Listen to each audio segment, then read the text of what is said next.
Okay, so we recently went over what fields are in class, and the way that we described it, the way that I sort of introduced it in class was when we have some object, whether it has mass or some charge, that object can affect the space around itself, whether or not we're there to sort of feel that change or that alteration of space. Now, the analogy that we made and that we talked about in class was it's like a tree falling in the woods, and if no one's around to hear it, does it still make a sound? And the connection between that and fields is like if the Earth existed. So let's say I have the Earth here.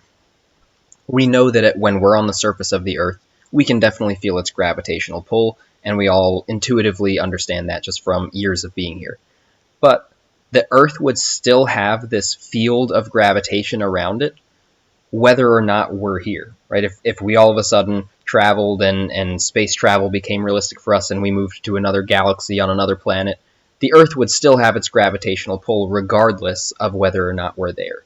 So what that is that still exists on Earth, it wouldn't be exerting a very strong force on us. Of course it still would be because all things in the universe exert gravitational pulls on each other, but its field would still exist regardless of the strength of the force that it actually exerts on us. And in class, we also practiced, when we were looking at gravitational pulls, we practiced drawing the force vectors that would act in various spaces around the Earth. And we know for gravity, that is always an attractive force. So wherever we are around the Earth, we're going to be pulled sort of to the center of its mass into the core of the Earth. But it would take forever if we were going to create an infinite number of vectors to tell all of the possible stories for what could actually happen on the surface of the Earth, or to describe the Earth's gravitational field, to describe the gravitational pull that it exerts on things. So the more efficient way to do this, and the use of this, is that we can communicate all of those different vectors, all of those different stories for what could happen when you're close to the Earth, with what are called field lines. Right? So field lines essentially show us all of the different stories for what could happen, and these extend. They're called lines for good reason because they go on forever, just like a line in a geometry class did. So these field lines, and I could have drawn more, I could have drawn fewer, but these field lines tell us the story that wherever something is around the Earth, it's going to be at least slightly attracted to it. And this communicates all of the thousands of stories. We don't have to draw a different force vector for each location around the Earth. That's what these field lines are all communicating to us.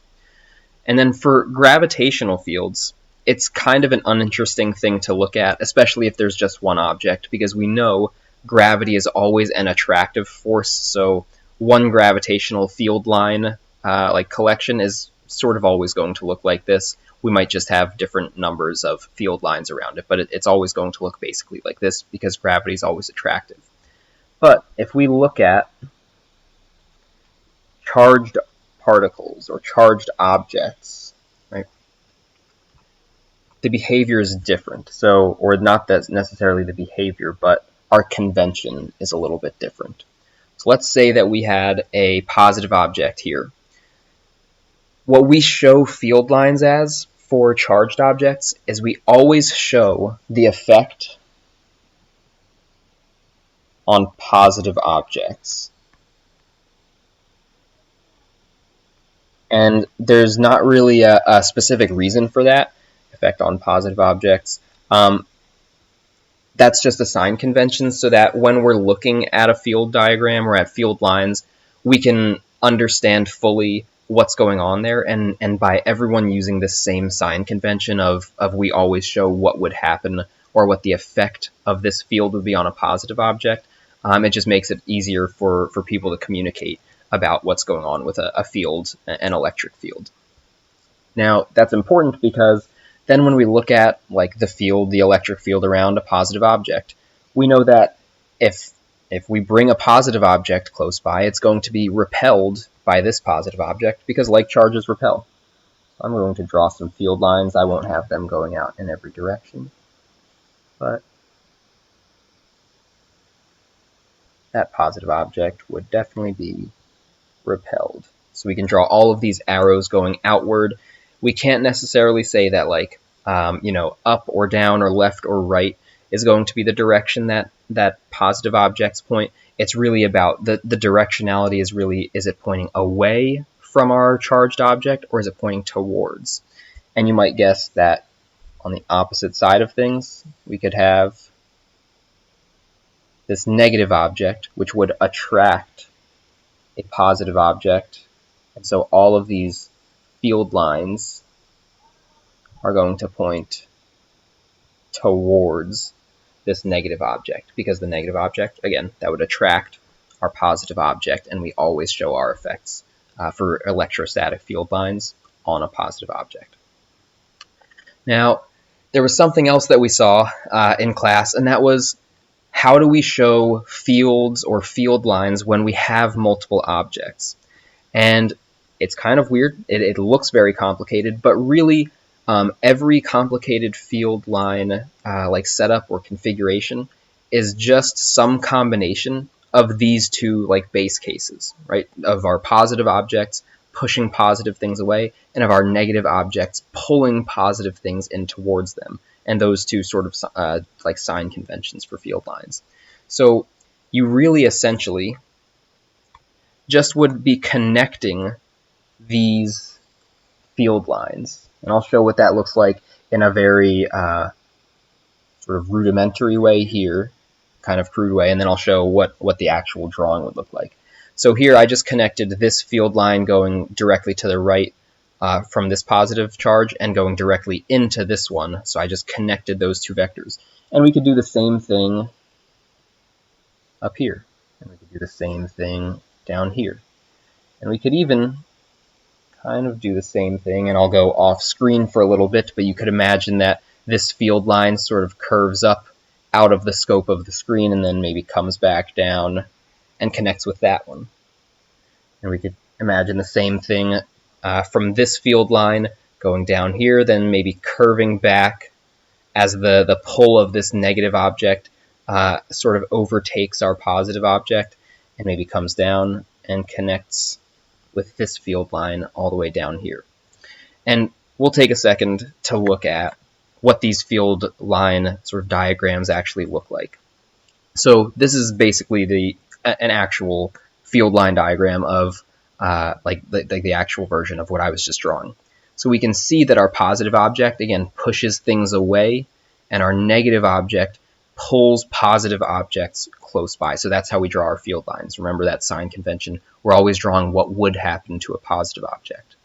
And again, these field line diagrams tell basically a story of what would happen if we had a little positive object right here. It would probably be pushed up a little bit.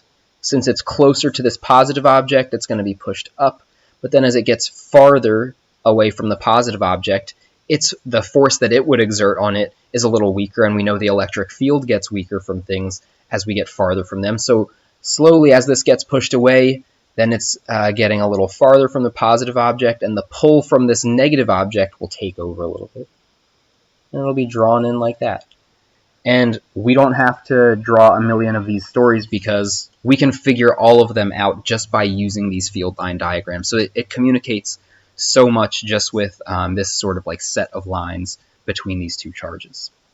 The only other thing that we talked about in class that is really important for us is that the strength of an electric field is shown in these diagrams by the density of these field lines. So if there are more field lines clustered closer together, then that's a stronger field than one where it's a little more sparse. So if we look just comparing these two charges, right, this positive charge has looks like 10 field lines coming out of it, and if we counted the field lines around this negative charge, It's a lot more. I'm not going to sit here and count it, but even visually, these lines, these field lines, are much more densely clustered together. So this negative object, just in this case, has a much stronger electric field because of how many field lines are packed really closely around it. The other consequences of that are that we know as we get farther and farther apart, these field lines are going to get farther apart as well. So as I should be more specific, as we get farther from, let's say, this positive charge, right here, these two field lines are pretty close. They're on my screen, they're probably a centimeter away.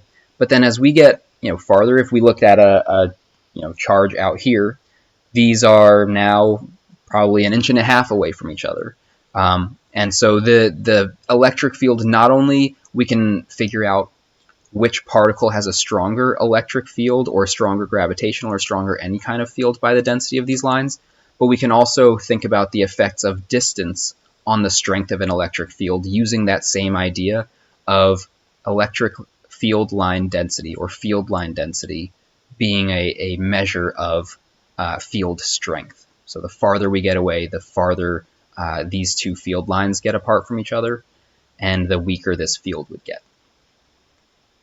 And let's look at one more example if we were trying to sort of apply that idea. So let's say we were given these three charges, H, I, and J, and let's try to figure out a couple different things here. So first, let's figure out on each what the charge is. Let's change the color there. So maybe let's look at H first. I see field lines pointing in towards it. I know that these field lines are drawn based on what they would do to a positive charge. So if these field lines are coming in towards H, that means it attracts a positive object, which would mean that H must be negative. Because those field lines, these vectors from the field lines, are pointing in towards H. Now, we can do the same thing on J and I, but I see J doing the same kind of thing. I see these field lines pointing in towards J, so that's going to be negative too. I, on the other hand, has all of these field lines pointing away from it, and so that means that it would repel a positive object, which would mean that this must also be positive, because like charges repel. And then let's see if we can rank these the strengths of the fields for these three charged objects. So again, we're thinking when we're asked to figure out relative field strength, we need to be thinking about the density of field lines. And it looks to me, this might be a little bit close, a little bit of a judgment call, but it looks to me like I has the closest sort of cluster or the most densely packed field lines right around it. You can even see just with this kind of grainy picture, it's even hard when we're close to I, like where certain lines end and where certain lines begin. They sort of all blend together because those field lines are so densely packed. So I think we can maybe semi-safely say that I has the strongest field, not because it's positive. That's a coincidence that the positive charge had the strongest field. It's only because it has the field lines here packed most closely together, or most densely packed field lines. And then if we're trying to rank our two negative charges here, it looks to me, we could probably count these, but I think just on a visual inspection, it looks like H is the second strongest after I, and then J to me appears to be the weakest electrical field, or it's really just the least charged object. So again, we figure out the signs, we figured out this positive, negative, based on the direction that those field lines are pointing, whether they point into an object or away from an object, based on their effect on positive things. And then we figured out the strength of these electric fields by considering the electric field line density around each of these particles. And those are really our key concepts in fields. Again, remember, they communicate a vast amount of information just with this sort of diagram and this configuration of field lines. And it saves us a lot of time from having to draw the infinitely many possibilities of what could happen.